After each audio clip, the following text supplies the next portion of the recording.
वालेकुम viewers, welcome to lectures bye Waqas Aziz. European history का episode 13 है। इसमें हमने इरा ऑफ मेटरनिक और उसका famous the Metternich system discuss करना है।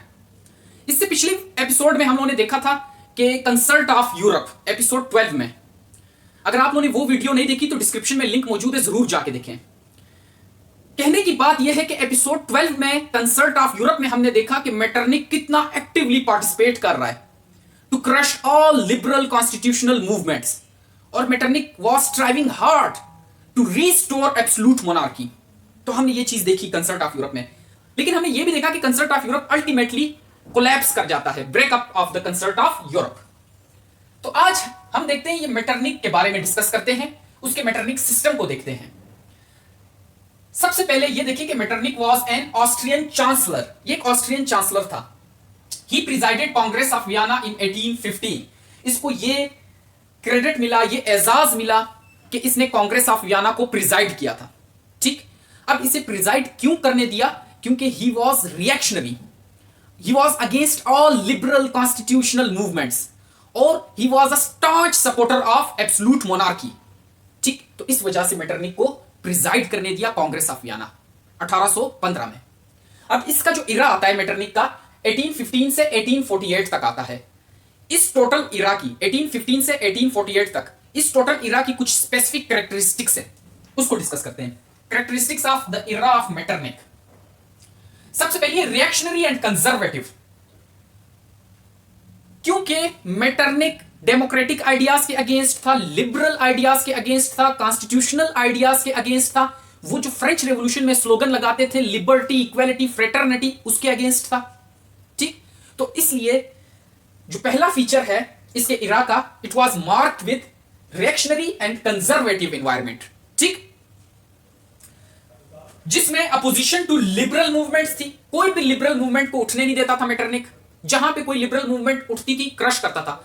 इवन कि पूरे यूरोप में कहीं भी लिबरल मूवमेंट उठेगी, कॉन्स्टिट्यूशन की डिमांड होगी, लोगों की रेवोल्यूशनरी उठेंगे, मेटरनिक वहां पे अपनी ऑस्ट्रियन फोर्सेस को भेजता था और उनको फोर्सफुली, रूथलेसली सप्रेस करता था।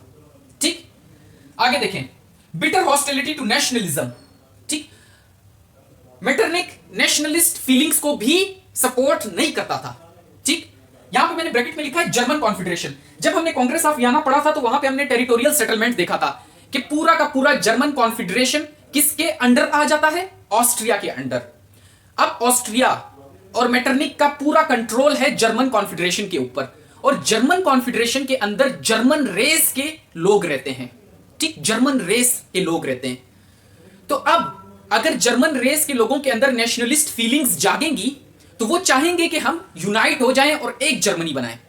ठीक, और हमारे ऊपर बादशाह या हमारी गवर्नमेंट भी हमारे जर्मन नेशनलिस्ट सेंटिमेंट्स के मुताबिक हो। तो ऑस्ट्रिया या इन अदर वर्ड्स आप कहो, मेटरनिक कभी भी नहीं चाहेगा कि जर्मन कॉन्फेडरेशन के अंदर नेशनलिस्ट फीलिंग्स उठें, क्योंकि अगर जर्मन कॉन्फेडरेशन के अंदर नेशनलिस्ट फीलिंग्स उठेंगी तो एक तो ये जर्मन कॉन्फेडरेशन पूरा का पूरा मेरे हाथ से निकल जाएगा और ऑस्ट्रिया की को टेरिटोरियल लॉस होगा। दूसरी बात, मेटरनिक बजाते खुद उसका माइंड ही ऐसा था कि वो इस तरह की लिबरल कॉन्स्टिट्यूशनल नेशनलिस्ट मूवमेंट्स को सपोर्ट नहीं करता था, उनके अगेंस्ट था। ठीक, तो इसलिए bitter hostility to nationalism, supported absolute monarchy. जब लिबरल कॉन्स्टिट्यूशनल डेमोक्रेटिक इन सब के अगेंस्ट है तो किसको सपोर्ट करता है? एब्सोल्यूट मोनार्की को। इसीलिए इसके पूरे इरा को कहा जाता है कि ये रिएक्शनरी था, क्योंकि किसी भी कंट्री में रेवोल्यूशनरी मूवमेंट उठती थी तो ये उनको सप्रेस करता था, रिएक्शनरी था। एंड कंजर्वेटिव था कि ये लिबरल आइडियाज को प्रोमोट नहीं करता था, एक्सेप्ट नहीं करता था। ठीक, बल्कि सिर्फ एब्सोल्यूट मोनार्की के हक में था। इसलिए रिएक्शनरी एंड कंजर्वेटिव, समझे? आगे देखें, played a significant role in crushing liberal movements during concert of Europe. हमने पिछले एपिसोड में डिटेल में डिस्कस किया कि कंसल्ट ऑफ यूरोप जब हमने डिस्कस किया तो उसमें डिटेल में हमने यह देखा कि Metternich was actively involved. Europe के अंदर कहीं भी रेवोल्यूशनरी मूवमेंट्स आती थी, लिबरल मूवमेंट्स आती थी, कॉन्स्टिट्यूशन की डिमांड आती थी, लिबरल कॉन्स्टिट्यूशन की डिमांड आती थी, तो मेटरनिक अपनी ऑस्ट्रियन फोर्सेस को भेजता था और उनको सप्रेस करता था, प्लस दोबारा से एब्सोल्यूट मोनार्की को रिस्टोर करता था। यह हमने पिछले एपिसोड में डिटेल में देखा है। अगर आप लोगों ने नहीं देखा हुआ तो मैं डिस्क्रिप्शन में लिंक नीचे मौजूद है, आप लोग जाके क्लिक कर दें, उस पर देख लें। तो ये थी characteristics of era of Metternich, reactionary, conservative, opposition to liberal, constitutional, democratic movements, even के नेशनलिस्ट मूवमेंट्स को भी अपोज करता था, सिर्फ एब्सोल्यूट मोनार्की चाहता था, और उसकी प्रैक्टिकल मैनिफेस्टेशन हमने कंसल्ट ऑफ यूरोप में देखी पिछली वीडियो में। अब आए देखें द मेटरनिक सिस्टम। ये क्या था मेटरनिक सिस्टम? जब आपने ये इसके फीचर्स देख लिए ना, तो आप लोगों को माइंड आप लोगों का बन गया कि वो रिएक्शनरी है, कंजर्वेटिव है। तो अब इसका सिस्टम देखते हैं किस तरह का है। कंट्रोल ओवर एजुकेशन, इसने एजुकेशन को स्ट्रिक्टली कंट्रोल किया हुआ था। एजुकेशन में कोई भी ऐसा लिटरेचर नहीं पढ़ाया जाता था जिसके अंदर रेवोल्यूशनरी आइडियाज हो या लिबरल या कॉन्स्टिट्यूशनल आइडियाज हो। स्ट्रिक्टली मॉनिटर किया जाता था एजुकेशन को, उसके करिकुलम को, ठीक। इवन के कहते हैं कि जब स्कूल्स के अंदर, यूनिवर्सिटीज के अंदर प्रोफेसर जब लेक्चर्स दे रहे होते थे तो ऑस्ट्रियन ट्रूप्स उस क्लास के अंदर मौजूद होते थे कि कहीं प्रोफेसर के मुंह से कोई लिबरल आइडियाज ना निकल जाए। इतनी स्ट्रिक्ट सर्विलेंस थी एजुकेशन के ऊपर, ठीक। Control over education, censorship of press, press को पूरी तरह सेंसर किया हुआ था ताकि लिबरल आइडियाज लोगों तक ना पहुंचे थ्रू प्रेस, ठीक। फ्रंटियर्स गार्डेड, और फ्रंटियर्स को गार्ड किया हुआ था ताकि किसी भी किस्म का लिटरेचर इन्फिल्ट्रेट ना करे, ठीक। ऑस्ट्रियन अंपायर के अंदर किस तरह का लिटरेचर? लिबरल लिटरेचर जिसके अंदर रेवोल्यूशनरी आइडियाज हो, या कोई ऐसा बंदा इन्फिल्ट्रेट ना करे जो रेवोल्यूशनरी आइडियाज रखता हो। तो फ्रंटियर्स को पूरी तरह गार्ड किया हुआ था। बाहर से रेवोल्यूशनरी आइडिया ऑस्ट्रियन अंपायर के अंदर आना इम्पॉसिबल था, ठीक। आगे देखें, फॉरेन ट्रेवल बैंड, और ये इतना स्ट्रिक्ट था कि इसने फॉरेन ट्रेवल बैन किया हुआ था। ऑस्ट्रियन अंपायर से बाहर कोई नहीं जा सकता। क्यों? क्योंकि मेटरनिक कहता था कि अगर ऑस्ट्रियन अंपायर से लोग बाहर जाएंगे, चाहे वो बिजनेस के सिलसिले में जा रहे हैं, चाहे किसी भी सिलसिले में जा रहे हैं, तो ये वहां पे जाके रेवोल्यूशनरी बातें सीखेंगे, कॉन्स्टिट्यूशन वाली बातें सीखेंगे, लिबरल चीजें सीखेंगे। फिर जब ये वापस आएंगे तो लोगों को वो चीजें बताएंगे, लिबरल बातें बताएंगे, तो फिर लोगों के अंदर रेवोल्यूशनरी सेंटिमेंट्स जागेंगे। इसलिए इसने फॉरेन ट्रेवल को बैन किया हुआ था कि ऑस्ट्रियन अंपायर से बाहर कोई नहीं जाएगा, ठीक। आर्बिट्रेरी इंप्रिजनमेंट, के मेटरनिक ने यह भी एक बात की हुई थी कि विदाउट ट्रायल लोगों को अरेस्ट करता था जिसके ऊपर शक हो जाता था कि यह बंदा रेवोल्यूशनरी आइडियाज रखता है, या यह बंदा लिबरल आइडियाज रखता है, या इस बंदे के अंदर टेंडेंसीज हैं कि यह कॉन्स्टिट्यूशन, लिबरल कॉन्स्टिट्यूशन की डिमांड कर सकता है। तो आर्बिट्रेरी इंप्रिजनमेंट्स होती थी विदाउट ट्रायल, जिस पे शक है पकड़ो, अंदर करो। रीइंफोर्समेंट ऑफ पुलिस, अब जाहिर है आर्बिट्रेरी इंप्रिजनमेंट्स करनी है तो पुलिस को इसने बहुत स्ट्रेंथन किया हुआ था। पूरे ऑस्ट्रियन अंपायर के अंदर पुलिस बड़ी स्ट्रेंथन थी और किसी को रेवोल्यूशनरी बात करने की इजाजत नहीं थी, ठीक। और अगर कोई करता था तो पुलिस उसको अरेस्ट कर लेती थी without trial. Garrisoning of empire by alien troops, ये बड़ा मजे का कंसेप्ट है। जो मेटरनिक था, ऑस्ट्रियन अंपायर तो बहुत बड़ी थी, तो जो मेटरनिक था उसने एक टेक्निक यूज की हुई थी।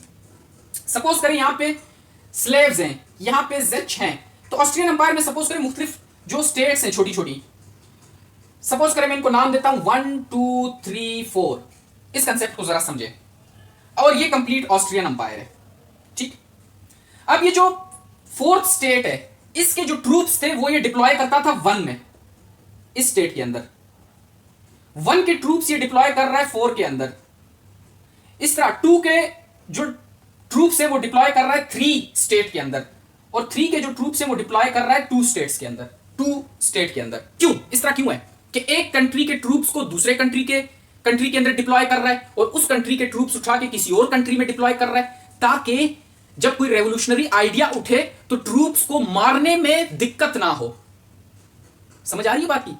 अगर अपने ही कंट्री के ट्रूप्स होंगे तो उनके दिल में रहम आ जाएगा कि मैं अपने लोगों को कैसे मार सकता हूं, तो इसलिए एलियन ट्रूप्स, एक कंट्री के ट्रूप्स किसी और कंट्री में, उस कंट्री के ट्रूप्स यहां पे, ताकि कहीं भी रेवोल्यूशनरी फीलिंग्स उठे तो इन ट्रूप्स को ये दिल में ना आए कि ये हमारे अपने लोग हैं, बल्कि वो उन्हें क्रश करें बुरी तरह।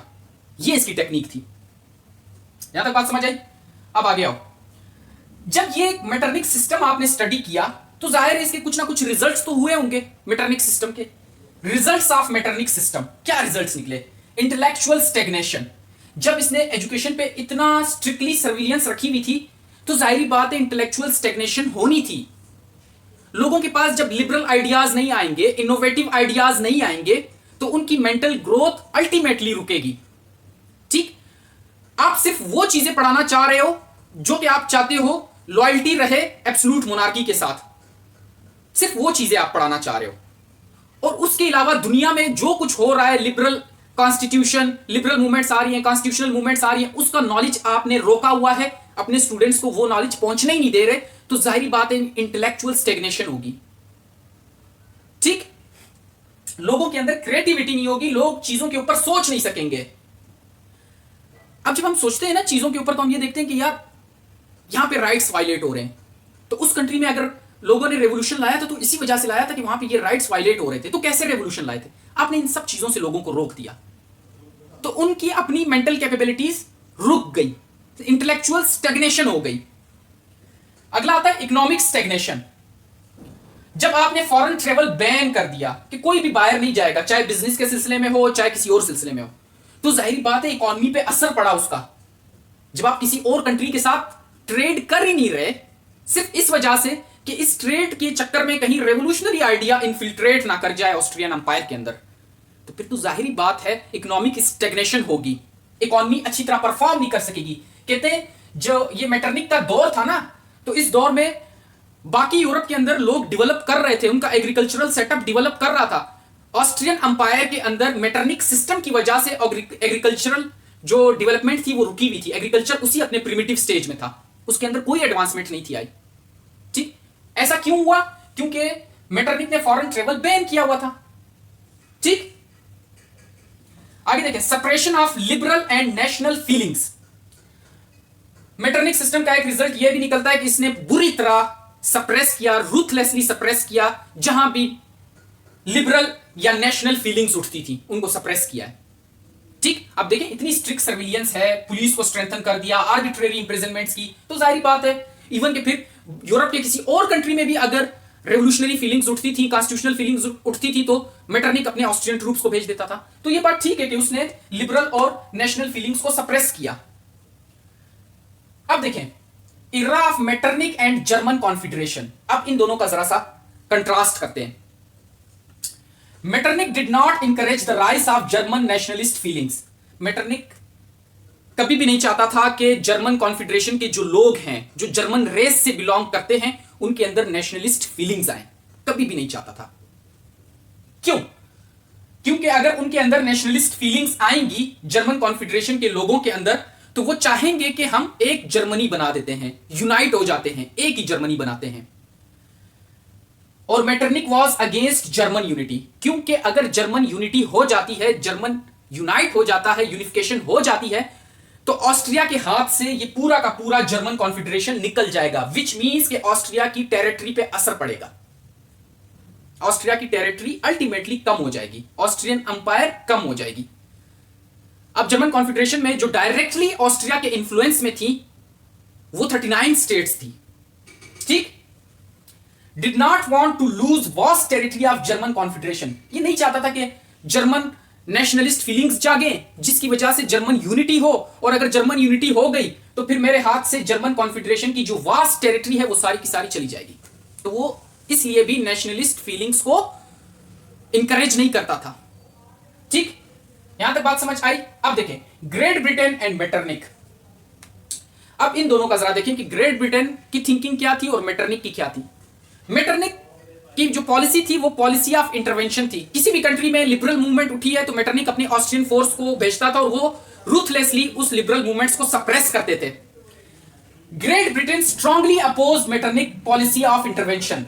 ग्रेट ब्रिटेन इस मेटरनिक की पॉलिसी के अगेंस्ट था और अपोज करता था। हमने पिछले लेक्चर में, पिछले एपिसोड में जब हमने कंसेप्ट ऑफ यूरोप पढ़ा तो हमने हर जगह पे देखा जहां मेटरनिक ने अपनी फोर्सेस भेजी हैं, ऑस्ट्रियन फोर्सेस, वहां पे ग्रेट ब्रिटेन ने प्रोटेस्ट किया है और यही कहा है कि आप लोग क्यों किसी कंट्री के इंटरनल अफेयर्स में इंटरवीन कर रहे हो। और मेटरनिक की तो पॉलिसी यही थी, पॉलिसी ऑफ इंटरवेंशन। कहीं पे लिबरल मूवमेंट्स उठेंगी, कॉन्स्टिट्यूशनल मूवमेंट्स उठेंगी, मेटरनिक अपनी ऑस्ट्रियन फोर्स भेजेगा और रूथलेसली उनको सप्रेस करेगा और एब्सोल्यूट मोनार्की को कायम करेगा। तो मेटरनिक की तो पॉलिसी ऑफ इंटरवेंशन थी, लेकिन ग्रेट ब्रिटेन उसके अगेंस्ट था, अपोज करता था। ठीक, अब देखो causes of failure of Metternich system. हमने ये सारा मेटरनिक सिस्टम देखा, अब इसका फेल्योर देखो, ये क्यों फेल हो गया मेटरनिक सिस्टम। इतना रिएक्शनरी कंजर्वेटिव था, रूथलेसली सप्रेस करता था लिबरल कॉन्स्टिट्यूशनल नेशनलिस्ट मूवमेंट्स को, लेकिन फिर भी ये सिस्टम फेल हो गया। क्या क्यों फेल हुआ इसको जरा देखो। Causes of failure of Metternich system. Could not crush revolutionary ideas entirely, पूरी तरह से रेवोल्यूशनरी आइडियाज को क्रश नहीं कर सका। ये चलो मानते हैं कि ऑस्ट्रियन अंपायर के अंदर तो इसने अपना पूरा होल्ड जमाया हुआ था मेटरनिक सिस्टम ने, लेकिन बाकी यूरोपियन कंट्रीज के अंदर पूरी तरह क्रश नहीं कर सका रेवोल्यूशनरी आइडियाज को। हमने कंसर्ट ऑफ यूरोप में पिछले एपिसोड में देखा था कि जो स्पेन की दो कॉलोनीज थी, मैक्सिको और कोलंबिया, जो कि साउथ अमेरिका के अंदर थी, उन्होंने इंडिपेंडेंस हासिल की, तो उनके रेवोल्यूशनरी आइडियाज को यह क्रश नहीं कर सका। क्यों नहीं कर सका? Monroe doctrine. प्रेसिडेंट मोनरो ने क्लियर कट वार्निंग दे दी कि मेरी अमेरिकन कंट्रीज के अंदर आप लोग इंटरवीन नहीं करोगे। तो could not crush revolutionary ideas entirely. Opposition of great Britain, और हमने पिछले एपिसोड में यह भी देखा था कि ग्रेट ब्रिटेन हर जगह पे अपोज करता था मेटरनिक की पॉलिसी ऑफ इंटरवेंशन को। ठीक, आगे देखें the Monroe doctrine. President Monroe ने जो डॉक्ट्राइन इंट्रोड्यूस किया और उस डॉक्ट्राइन के थ्रू उसने वार्न किया, ये जो होली अलायंस थी जिसमें मेटरनिक सबसे ज्यादा एक्टिवली पार्टिसिपेट कर रहा था, प्रेसिडेंट मोनरो ने अपने मोनरो डॉक्ट्राइन के थ्रू इनको वार्न किया कि मेरे जो अमेरिकन कंट्रीज हैं उनके इंटरनल अफेयर्स में हाथ मत डालना। अगर आप लोग उनमें उनके इंटरनल अफेयर्स में इंटरवीन करोगे तो मैं ये समझूंगा कि you are unfriendly to us. ठीक, जिसकी वजह से मेटरनिक फिर पीछे हट गया। जब उसको क्लियर कट वार्निंग आई यूएसए से, फिर वो पीछे हट गया। तो इस वजह से भी मेटरनिक सिस्टम फेल हो गया। British and French support of national movements, दो ऐसी मूवमेंट्स चली, एक बल्जियन इंडिपेंडेंस थी और दूसरी ग्रीक इंडिपेंडेंस थी। मेटरनिक चाहता था इनको क्रश करना, लेकिन ब्रिटिश और फ्रेंच आर्मीज ने इन नेशनलिस्ट मूवमेंट्स को सपोर्ट किया, जिसकी वजह से बल्जियन इंडिपेंडेंस हुई और ग्रीक इंडिपेंडेंस हुई। ठीक, यहां तक बात समझ आई? चलें, थैंक यू, अल्लाह हाफिज।